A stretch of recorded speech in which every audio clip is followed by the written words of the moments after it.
ठीक है, हो गया। कल के लेक्चर से गाइस किसी को कोई problem?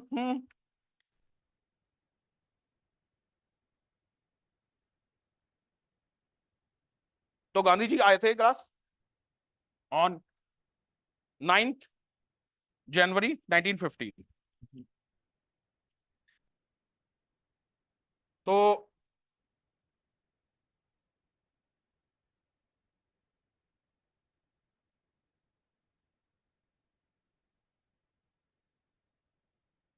Tell me the answer class.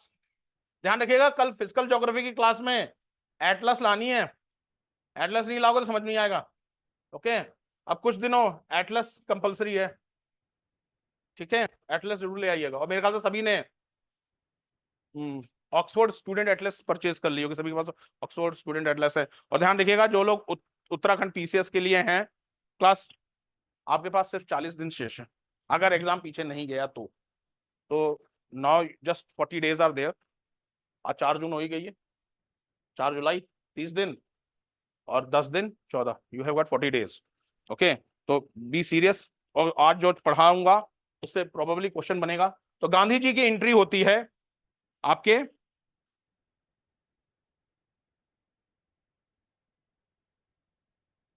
9 Jain 1950। Okay, तो गांधी जी किसकी एडवाइस पे?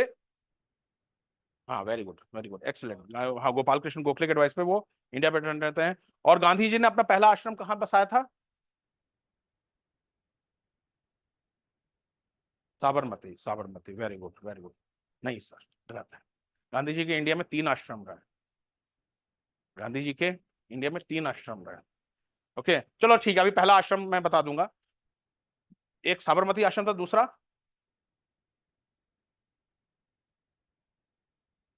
शांति। ओके, लिखिए क्लास, लिखिए। कुछ भी मतलब बोलना है किसी पॉलिटिकल पार्टी ज्वाइन कर लो, वो लोग बोलते ही रहते कुछ भी। ओके, ओके, लिखिए class. Gandhi ji came back to, अरे सर आज आप हिस्ट्री की क्लास अटेंड कर रहे हो? चलो अच्छा, ठीक है, ठीक है, चलो आज अलाउ कर दे रहा हूँ। ओके, पर ध्यान रखना रोज ऐसा नहीं है। ओके, ओके, मतलब नहीं तो अदरवाइज आर्टिकल 14 का हनन होगा ना, equality before law, equal protection of law. Okay, okay, लिखिए। When Gandhiji returned on India on 9th January 1915 and on the advice of his political guru and on the advice of his political guru Gopal Krishna Gokhale, on the advice of his political guru Gopal Krishna Gokhale,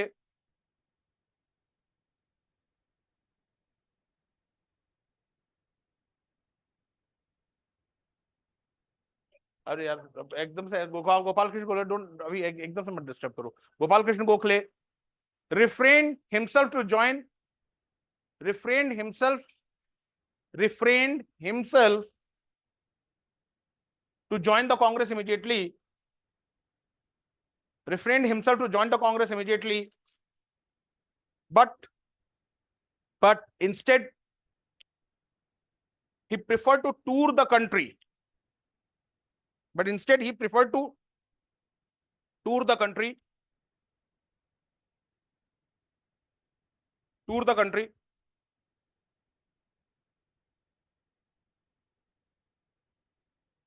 Full stop.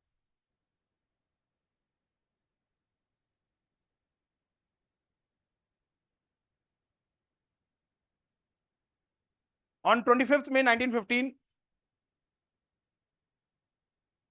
on 25th May 1915, his friend barrister Jivanlal Desai,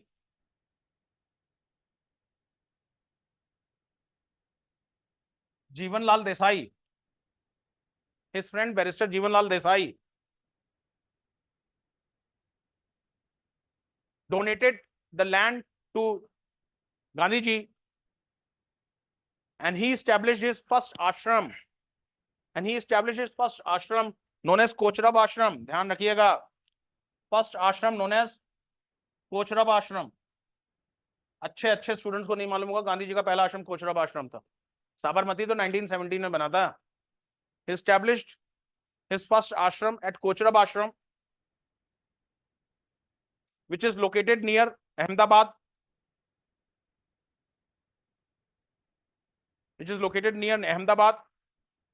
Gandhi ji shifted to this ashram।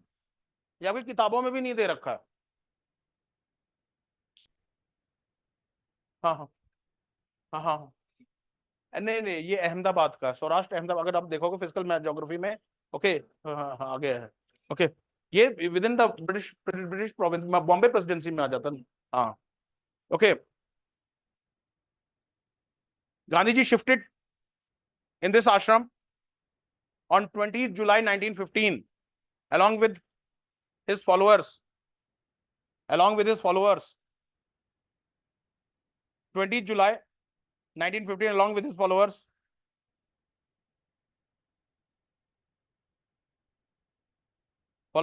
full stop।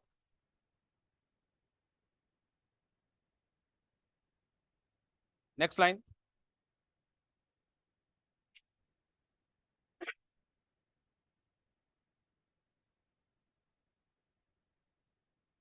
in within 2 years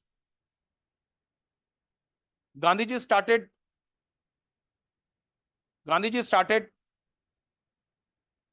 his first satyagrah in India, that is Champaran Satyagrah,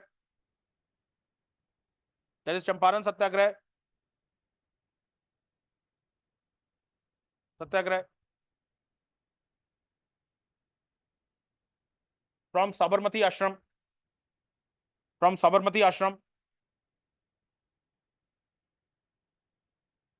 which was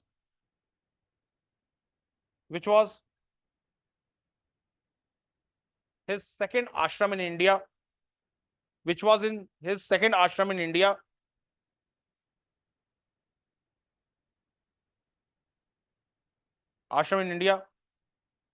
located adjacent to Sabarmati River,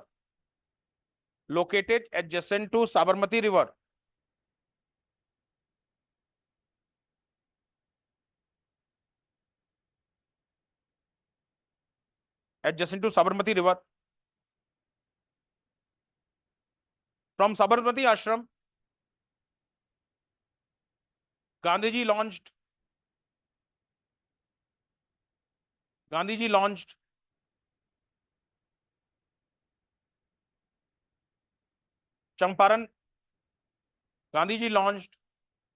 Champaran Satyagrah,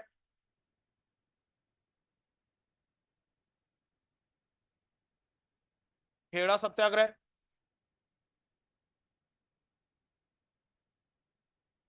Ahmedabad Mill Strike Movement, मैं chronologically बोल रहा हूं। Khilafat movement,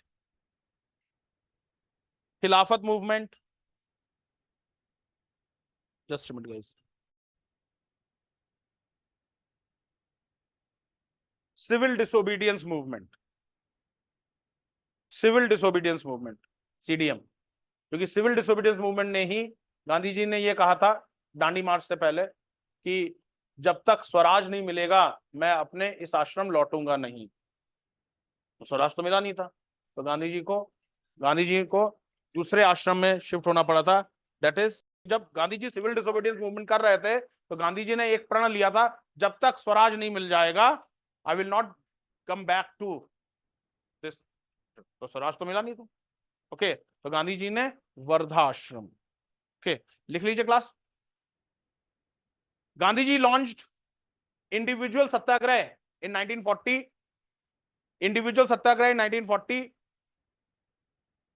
and quit India movement in 1942 when he was residing in Wardha Ashram. 1940, उसके बाद हाँ गांधी जी। अब मेरे को भुला दे तो मैं क्या लाइन बोल रहा था बेटा। हाँ Gandhi ji individual Satyagraha in 1940 and quit India movement in 1942 were launched by Gandhi ji when he was residing when he was residing in Wardha ashram, which was better known as Wardha आश्रम किस रूप में जाना जाता है, PCS level question.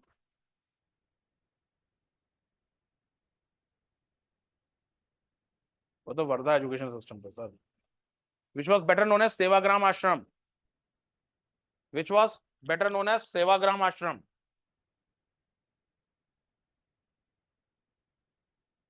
Wardha, Wardha, okay. Wardha, क्या और क्या है वर्धा एजुकेशन सिस्टम, और क्या है Wardha. Wardha is a river, okay. किसकी ट्रिब्यूटरी है वर्धा। नो, अब यहीं पे यूपीएससी में मात खा जाओगे। वर्धा किस स्टेट में ओरिजिनेट होती है, महाराष्ट्र में, sure. It is it is originated in Betul district, Madhya Pradesh. Wardha आगे चल करके मिलती है वेनगंगा में। जब वर्धा वेनगंगा में मिलती है तो, नहीं सर इतनी जल्दी क्या है, वर्धा आगे चल करके वेनगंगा में मिलती है। जब वेनगंगा में मिलती है तो वर्धा नए नाम से जानी जाती है, तब ये नई नाम से जाती, प्रणहित। और Pranhita is the largest tributary of Godavari. अब आप सोचो, आप दो जगह गलती कर रहे हैं, और यूपीएससी यही बेसिक्स पूछता है। आपके बेसिक्स बड़े स्ट्रांग होने चाहिए अगर आप यूपीएससी। वर्धा बैतूल डिस्ट्रिक्ट से ओरिजिनेट होती है, बहती है, और फिर ये मिलती है वेनगंगा में। The moment it merge in Wainganga, it is known as Pranhita, and Pranhita is the largest tributary of Godavari. Largest tributary of Godavari is Pranhita, या प्रणहिता, इंग्लिश मीडियम प्रणहिता बोलते हैं, एक्चुअली प्रणहित है, प्रणहित। तो Wardha river, Wainganga, Pranhita. Modern India में ज्योग्राफी ला रहा हूं, इंडियन ज्योग्राफी, ओके। समझिएगा इस चीज को, ये सब ज्योग्राफी के लिए, और इसी तरीके से रिवर सिस्टम पढ़े जाते हैं। वो ट्रिब्यूटरीज पूछता है ना, वो इसी तरीके से पूछता है। आपको मालूम होना चाहिए कहाँ वर्धा महाराष्ट्र में नहीं ओरिजिनेट होती है, बैतूल डिस्ट्रिक्ट में ओरिजिनेट होती है। ओके, क्लियर है गाइस, ओके। देखिए, बेटर नोन एज सेवाग्राम आश्रम।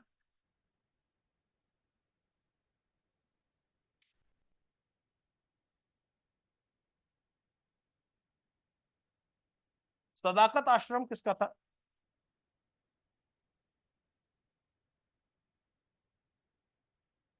तो Syed Ahmad Khan, very good, okay. Sadaqat ashram guys doctor Rajendra Prasad, okay. ये लैंड, ये land Mazharul Haq, I hope अभी आगे पढ़ेंगे, मजहरुल हक एक नेशनल मूवमेंट में काफी प्रोमिनेंट मुस्लिम लीडर रहे थे, लॉयर भी थे, मजहर उल हक। उनकी लैंड थी, उन्होंने दान में दी थी कांग्रेस को। फिर वहां पे डॉक्टर राजेंद्र प्रसाद ने आश्रम बसाया था, and that was known as Sadaqat ashram. नहीं नहीं नहीं नहीं नहीं। ऐसे तो बहुत सारे हक घूम रहे हैं, सब जियाउल हक से थोड़ा रिलेटेड होते हैं। Okay, clear guys, okay, clear guys.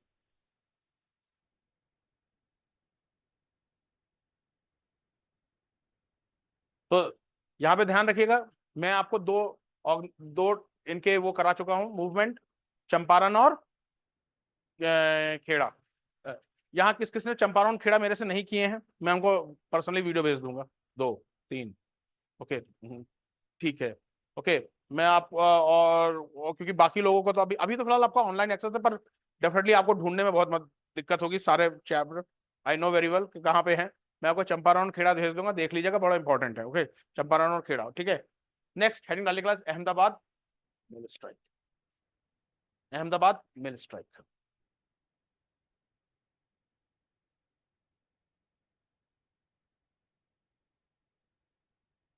Ahmedabad mill strike, Ahmedabad mill strike.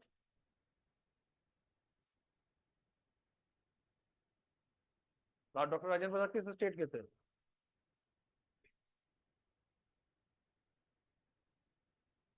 South के थे। ये देखो, हमें पहले प्रेसिडेंट के बारे में नहीं मालूम है।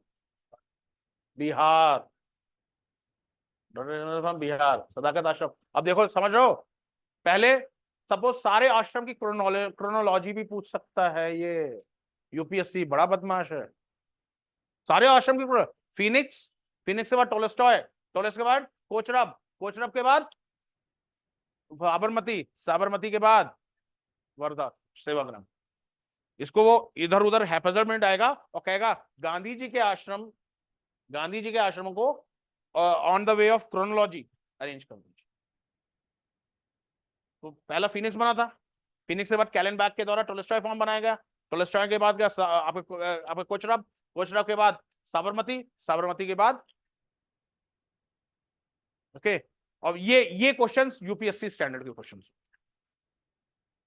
और ये जो चीज करा रहे हैं मैं ओपनली कह रहा हूं, ये आपके जो आप लोग स्पेक्ट्रम पढ़ते हो ना, स्पेक्ट्रम में थोड़ा दे रखी है ये सब चीज, ये स्पेक्ट्रम में नहीं दे रखी। इसीलिए मैं बार बार कहता हूं, और मेरे पास आधार है इस चीज का कहने का, एक किताब यूपीएससी के लिए सफाइस है ही नहीं।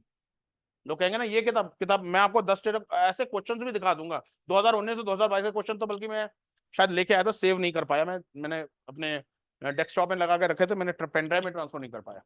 ओके, जो क्वेश्चन 2 आए थे वो आपके यूपीएससी के जो किताब पढ़ रहे हैं ना उनमें है ही नहीं। ओके, तो अब this is what the UPSC is. UPSC के लिए आपको डिटेल से पढ़ना पड़ेगा ही पड़ेगा।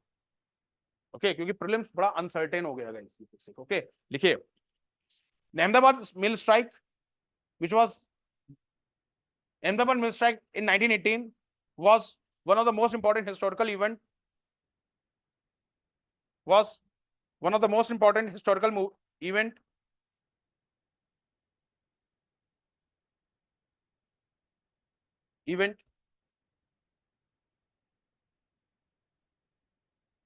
after successfully concluding his Champaran Satyagraha and Kheda Satyagraha. After successfully concluding his Champaran Satyagraha and Kheda Satyagraha, Gandhiji became the Gandhiji emerged as a popular leader of peasants,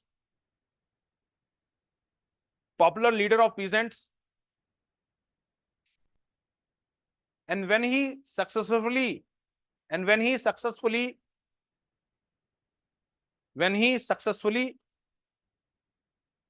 led the Ahmedabad mill strike,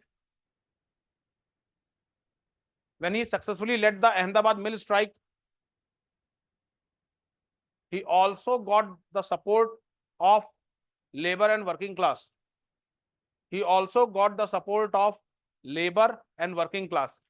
समझ में आ गया ना? पहले 2 आंदोलनों ने किसानों का नेता बने, इस आंदोलन से लेबर और वर्किंग क्लास का नेता बन गए। मेंस है ये चीज, ये मेंस का हाईलाइट करके लिखोगे, how Gandhi ji got the popular support. Support कैसे मिला गांधी जी को? ओके, अब हुआ क्या था क्लास, 1917 में एक तरीके से अगर देखा जाए, ज्योग्राफी के हिसाब से देखा जाए, 1917 was the year of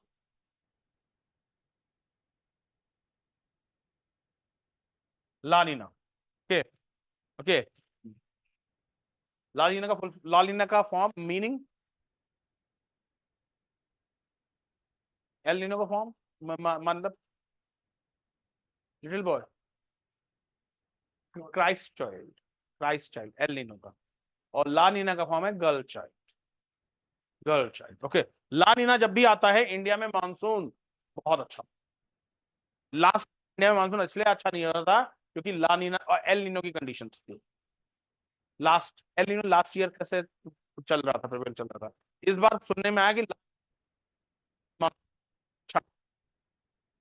was the year of, ये मत लिख देना मेंस की हिस्ट्री में। ओके, ला नीना, ओके मैं समझा। तो 1917 जब ला नीना का ईयर था, तो आपके पेनिनसुलर इंडिया में क्या हुई, अभी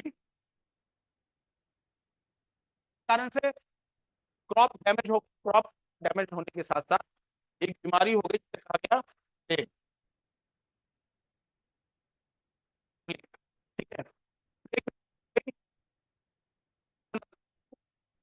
सर आपकी वॉइस ब्रेक हो रही है। ब्रेक हो गई हमारी वॉइस, जस्ट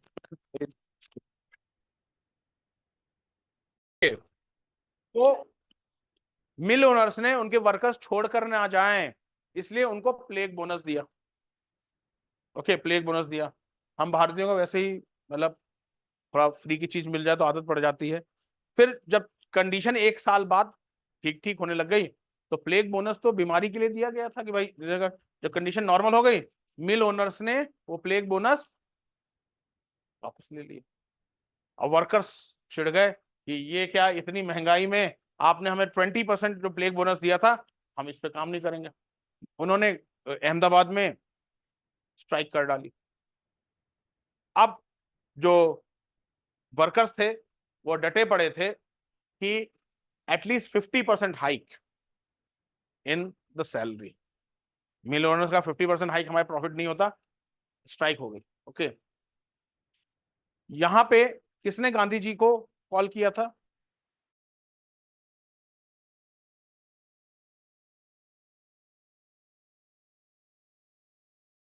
विक्रम साराभाई, अनुसुईया बहन पटेल। अनुसुईया बहन ने कॉल किया, लिखवा दूंगा। ओके, अनुसुईया बहन ने कॉल किया, गांधी जी आए, और अहमदाबाद मिल स्ट्राइक में गांधी जी ने पहली बार भूख हड़ताल की थी। ये चीज ध्यान रखिएगा, भूख हड़ताल की थी, पर it was not fast unto death. Fast unto death तो इन्होंने आपके वो यरवादा जेल में किया था। Okay, fast unto death, but ये पहली बार भूख हड़ताल की। गांधी जी ने बीच का रास्ता लिया। मिल ओनर्स कह रहे 20% हाइक ले लो, वर्कर्स कह रहे थे 50% हाइक। गांधी जी ने कहा बीच का रास्ता रखते हैं, 35% हाइक। फिर गांधी जी ने भूख हड़ताल पे गए और मिल ओनर्स एट लास्ट तैयार हो गए, और ये गांधी जी की एक जीत थी। समझ में आया class? This was a whole episode of Ahmedabad mill strike. Okay, लिख लीजिए class. In 1917 there was plague epidemic, plague epidemic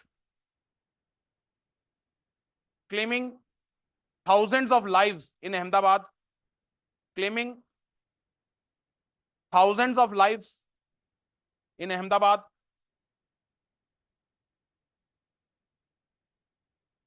Lives in Ahmedabad.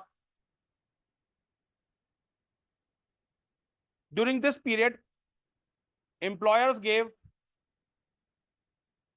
during this period,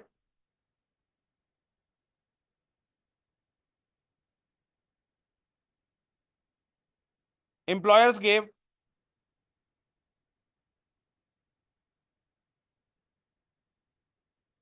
gave gave plague bonus to their workers, plague bonus to their workers to dissuade them, to dissuade them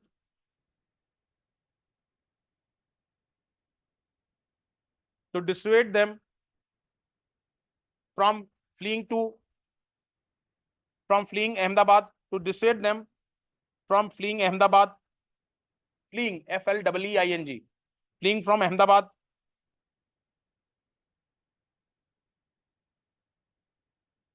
However, when in January 1918 plague subsided, when in January 1918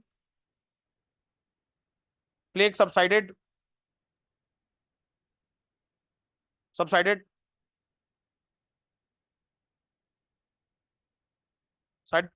the textile owners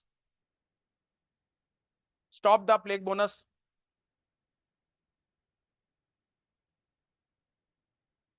and as a result, and as a result,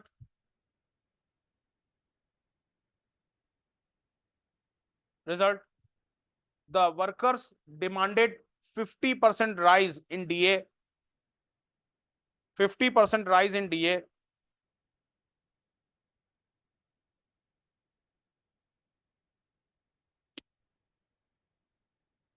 50% rise in DA,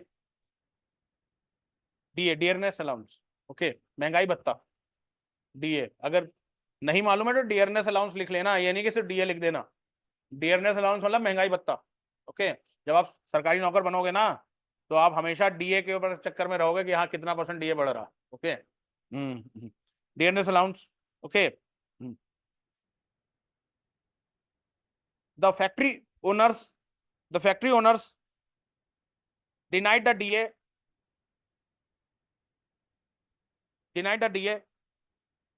and as a result, there was a prolonged strike in Ahmedabad.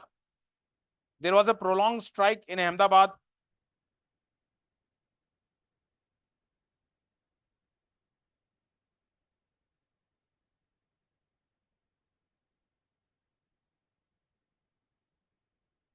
There was prolonged strike in Ahmedabad. During this strike,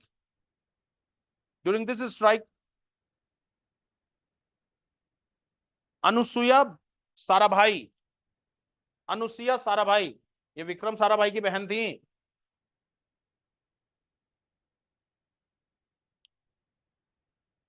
हाँ जी, सिद्धार्थ जी, who was Vikram Sarabhai?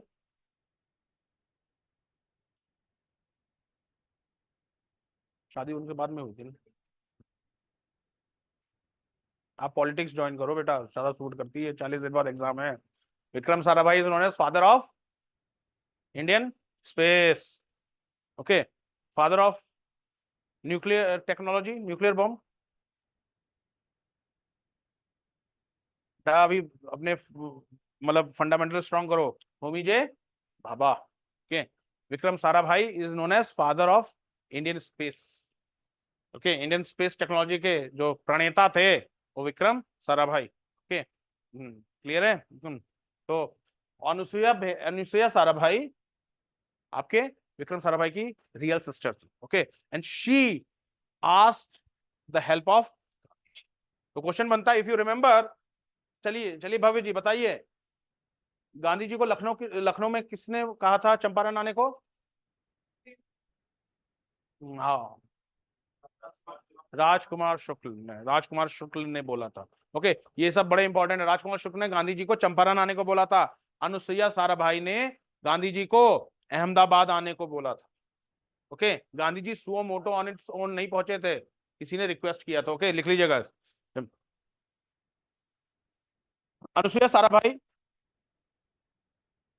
who was the sister of Vikram Sarabhai and famous social worker, who was the sister of Vikram Sarabhai?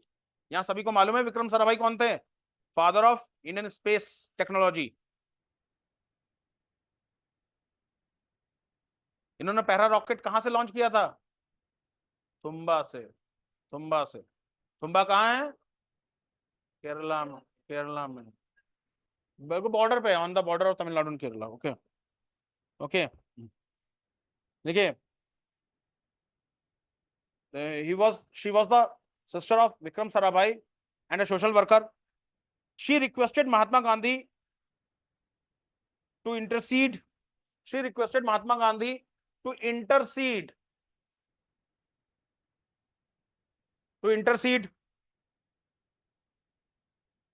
And fix the ongoing dispute between owners and workers.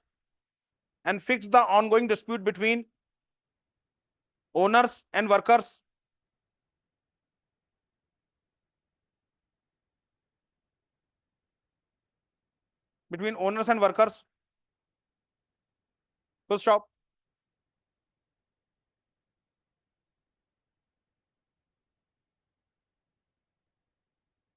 Gandhi ji organized a peaceful strike.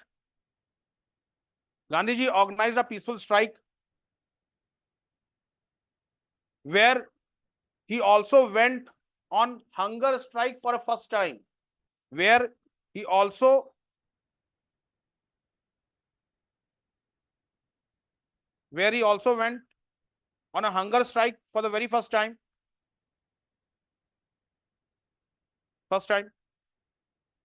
In order to protect the right of workers.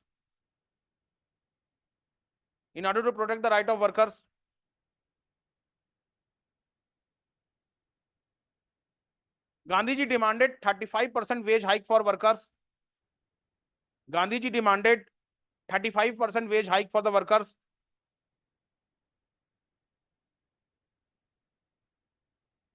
और ये मैं आपको बता चुका हूं, workers मांग रहे थे 50%, कंपनी वाले दे रहे थे 20%, गांधी जी ने मिडवे निकाला था 35%। ओके, लिखे, and at last the mill owners considered the demand of Gandhi ji, and at last mill owners considered demand of Gandhi ji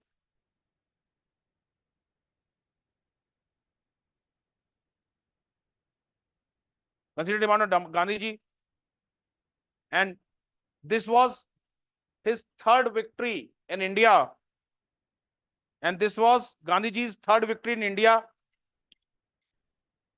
This was Gandhi ji's third victory in India.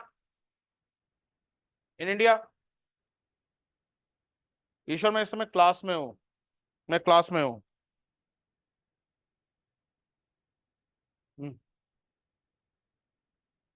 And he successfully established himself, and he successfully established himself as a popular leader of Indian masses. He successfully established himself as a popular leader of Indian masses.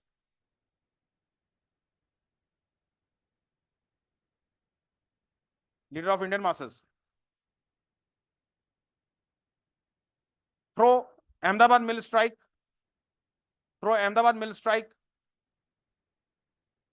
the working class also associated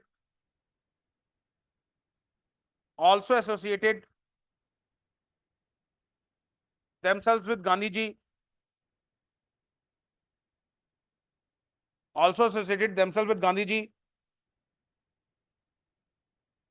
which again strengthened the national movement,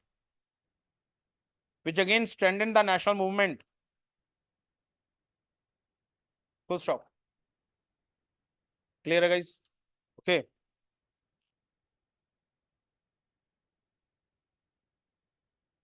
next कल करते हैं।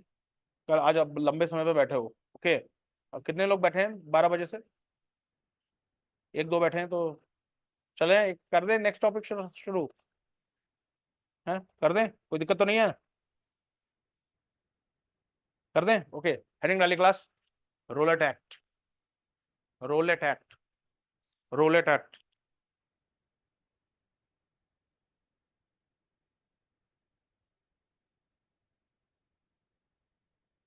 Roulette act 1919, Rowlatt act 1919।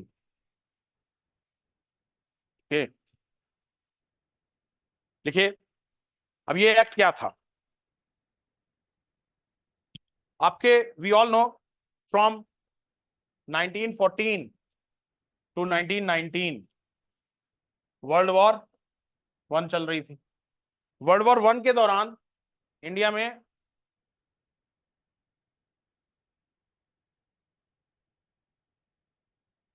गदर movement और थोड़ी बहुत other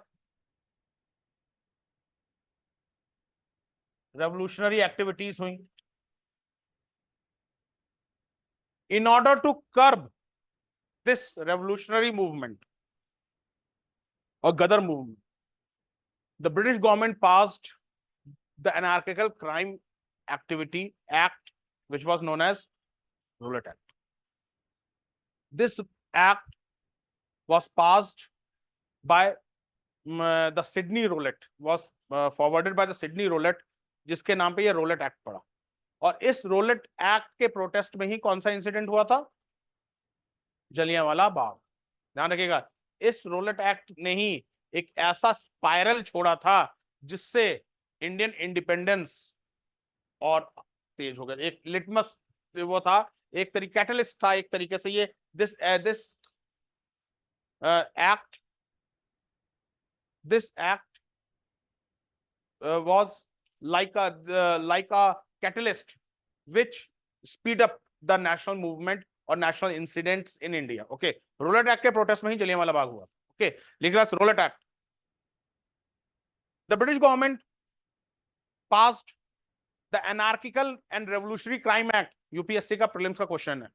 anarchical and anarchical, ANARCHICAL, British government passed the Anarchical and Revolutionary Crime Act 1919, Anarchical and Revolutionary Crime Act 1919,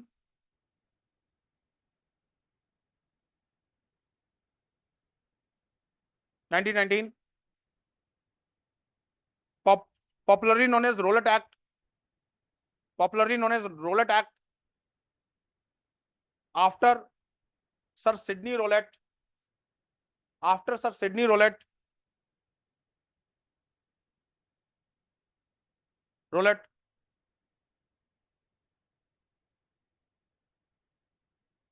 Rowlatt, who was the president of committee set up in 1917,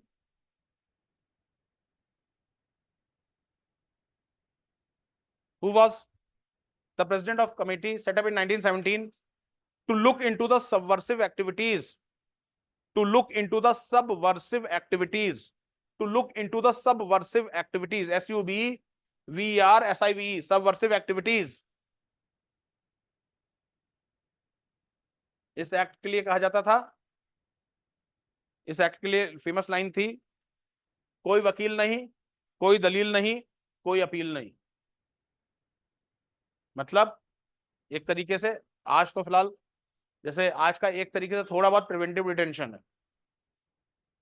preventive detention में फिलहाल कोई person वकील तो कर ही सकता है, उसका वकील का रिप्रेजेंट हो सकता है, पर रोलेट एक्ट में कोई वकील नहीं, कोई दलील नहीं, कोई अपील नहीं। मतलब जिसको रोलेट एक्ट के तहत अरेस्ट किया जाए उससे ब्रिटिश गवर्नमेंट या ब्रिटिश इंडियन गवर्नमेंट कितने भी समय के लिए अरेस्ट कर सकती थी, ये उसका मन है। तभी कहता था कि no advocate, no representation, okay, and no appeal, okay. Suspicion, we were subservient ना, हम गुलाम थे, ओके। आज तो कोर्ट चले जाएंगे, कोर्ट इंडिया में कहाँ लागू होता था rule of law? Vernacular press act, rule of law, arms act, Indians के लिए कभी ब्रिटिश रूल ऑफ लॉ नहीं लागू करते, within them rule of law applicable होता था, इंडियंस के लिए रूल ऑफ लॉ नहीं। We were the third grade citizens. एक याद आ गया सिटीजन्स के नाम पे क्वेश्चन, क्वेश्चन का तो आंसर देना पड़ेगा ना भाई। Tell me, in history who were zimmis, जो लोग जजिया पे करते थे, नॉन मुस्लिम्स हु पे जजिया, दे वर नोन एज जिम्मीज, सेकंड क्लास सिटीजन्स। ध्यान रखना ये सब चीजें प्रीलिम्स में पूछी ली जाती हैं, ये सब चीजें प्रीलिम्स में पूछ ली जाती हैं, ओके। और फिर मैं यही चीज पूछूं, कहूंगा कि मेरे को क्या मालूम, आपको क्या नहीं मालूम है। अगर ये चीज मैं आपका मन पढ़ पाता तो मैं सब कुछ वही पढ़ा देता जो आपको नहीं मालूम है। तो इसलिए बीच बीच में मैं आपको बताता रहता हूँ कि जिनको नहीं मालूम है ना, नोट करके लिख लो ये सब चीजें, ओके। तो रूल ऑफ लॉ तो सर हमारे लिए वो चलाते ही नहीं, नहीं तो ऐसा कानून कैसे लाते, काला कानून था। अब इसके लिए प्रोटेस्ट शुरू हुआ, ओके। लिख लीजिए class, this committee made recommendation, this committee made recommendation to arm the government with powers, to arm the government with powers to suppress unlawful and dangerous activities, to arm the government with powers to suppress unlawful and dangerous activities, suppress unlawful and dangerous activities. So on the basis of this report, on the basis of this report, the British Indian government drew up a bill. The British Indian government drew up a bill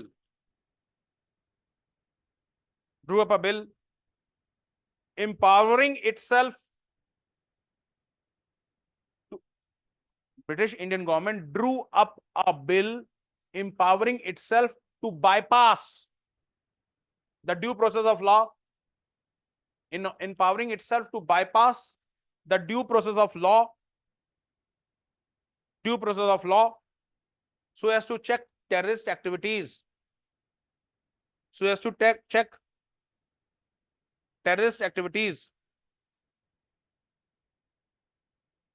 In the Imperial Legislative Council, in the Imperial Legislative Council,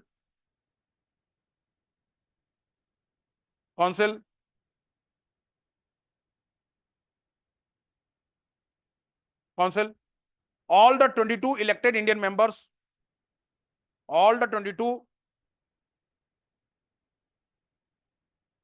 elected Indian members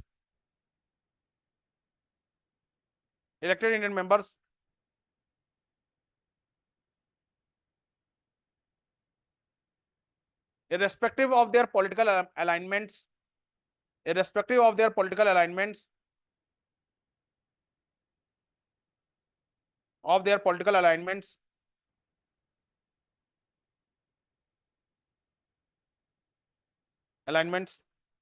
opposed the bill, yet it was passed with yet it was passed with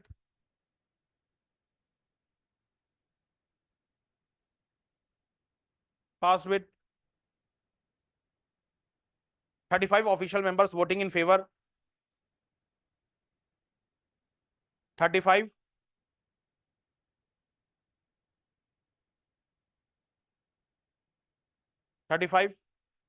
official member voting in favor. The only Indian who voted in support of the bill was the only Indian who voted in support of the bill was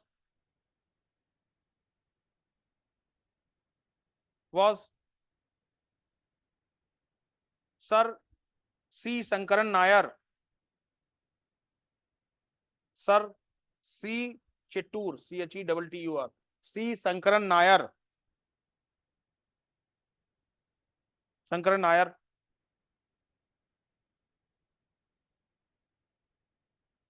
He was the Education Minister in Viceroy Executive Council.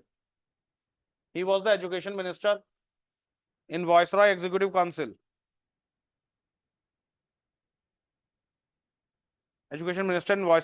Council.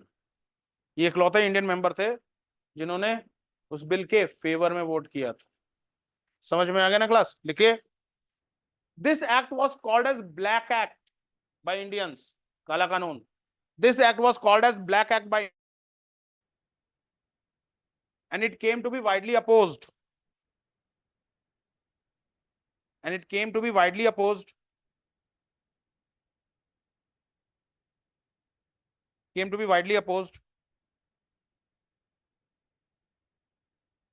and all India Hartal was organized on 6 April 1919.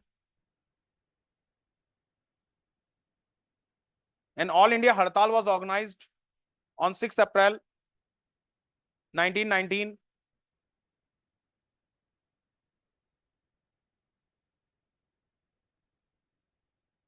On the call of Gandhiji.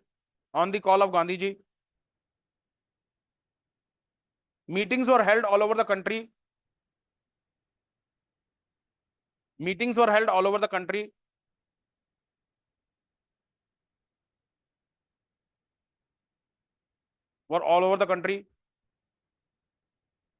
To signify popular disapproval of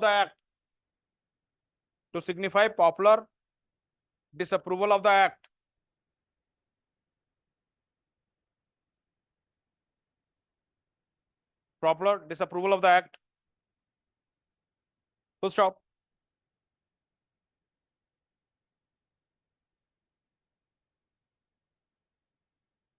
There were huge protests and strikes in Delhi, Amritsar, Lahore.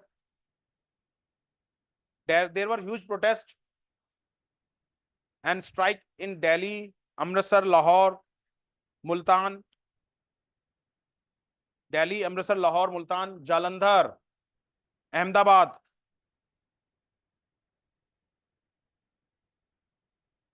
and British government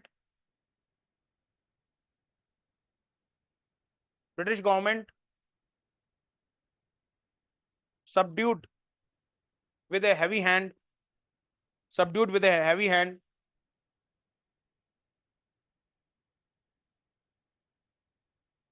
the worst condition was in Punjab.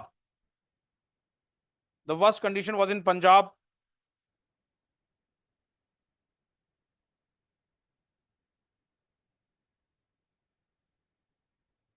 Gandhiji tried to visit Punjab. Gandhiji tried to visit Punjab, but on 8th April 1919,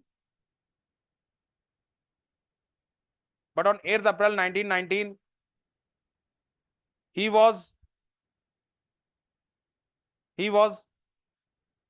arrested in Palwal. आज हरियाणा में है था, पंजाब में था. He was arrested in Palwal and was sent back to Bombay.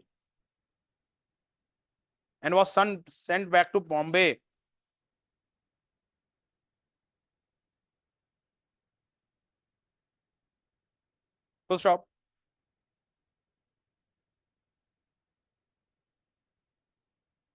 At that time, the Lieutenant Governor of Punjab,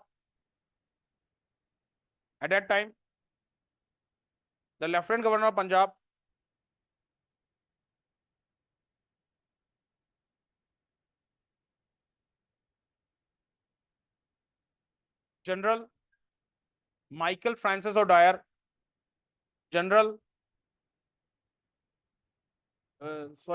he was not General Michael Francis O'Dwyer. ये lieutenant governor थे, general Dyer अलग था. Okay, Michael Francis O'Dwyer.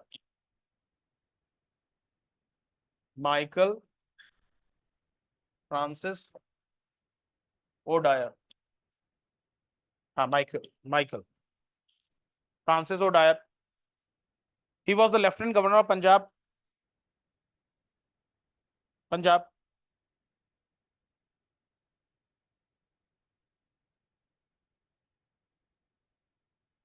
He brutally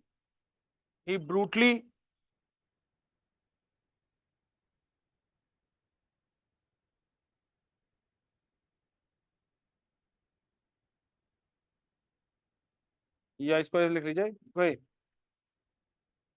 The Lieutenant Governor of Punjab, Michael O'Dwyer,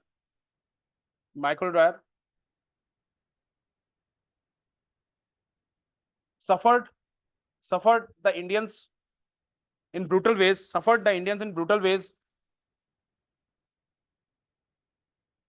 And in protest on 9th April 1919,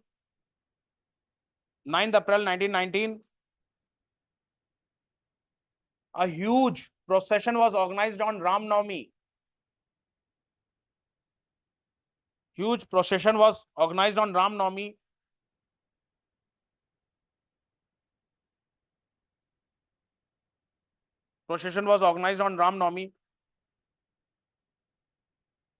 Before this procession, two major leaders of Punjab, Saifuddin Kichlu and Dr. Satyapal. Saifuddin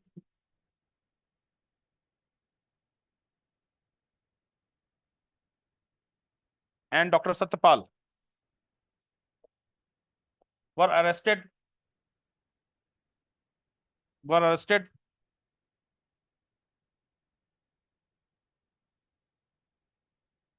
culminating the sentiments in Punjab.